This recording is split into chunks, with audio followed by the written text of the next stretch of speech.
বাংলাদেশ বনাম দক্ষিণ আফ্রিকা ম্যাচের পর আলোচনায় আম্পায়ারিং প্রসঙ্গ। প্রোটিয়া পেসার বার্টম্যানের করা ফুল আর লেন্থের ডেলিভারিতে খানিকটা আড়াআড়িভাবে গিয়ে ফ্লিক করতে চেয়েছিলেন মাহমুদুল্লাহ।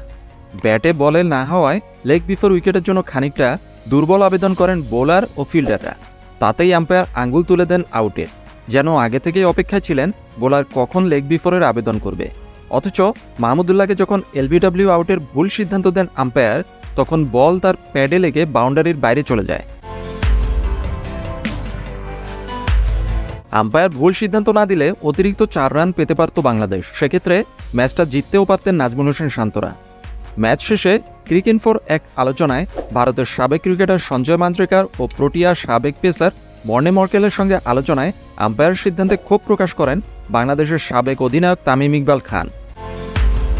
তামিম ইকবাল বলেন, এই 4 রান বাংলাদেশের ভাগ্য বদলে দিতে পারত, এটা হতে পারত। আমি হয়তো সমর্থকদের মতো কথা বলছি, কিন্তু আপনি যদি ভাবেন এটা বাংলাদেশের জন্য অনেক গুরুত্বপূর্ণ ছিল। ধারাভাষ্যকক্ষেও সবাইকে নিয়ে আমি কথা বলতে শুনেছি। আইসিসির বিতর্কিত নিয়ম অনুযায়ী আম্পায়ার আউট ঘোষণার পর বল ডেড হয়ে যায়, যে কারণে বাদ যায় 4টি রান। আম্পায়ারের এমন সিদ্ধান্তের জন্য বল বাউন্ডারি পার হওয়া পর্যন্ত অপেক্ষা করা যেত বলে মনে করেন তামিম। তামিম বলেন, আমার মনে হয় আপনার কাছে যখন সময় আছে আপনি কয়েক সেকেন্ড অপেক্ষা করে দেখতে পারেন বল কোথায় গেল, সেটা কি বাউন্ডারি হলো নাকি হলো না, তারপর আপনি আপনার সিদ্ধান্ত জানান। যদি ব্যাটার আউট না হয় আর বল যদি বাউন্ডারির বাইরে চলে যায়, তবে সেক্ষেত্রে 4 রান দেওয়া উচিত, যদি সে আউট না হয়। একই কথা বলেন সঞ্জয় মাঞ্জরেকরও। তিনি বলেন, এটা নিয়ে সমর্থকেরা অনেক কথা বলছেন। আম্পায়ার কি সবকিছু শেষ হয়ে যাওয়া পর্যন্ত অপেক্ষা করতে পারেন না?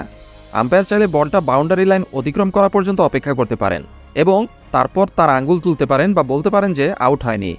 এরপর সেটা আপনি রেকর্ড করলেন এবং রিভিউর পর যা হওয়ার তা হবে।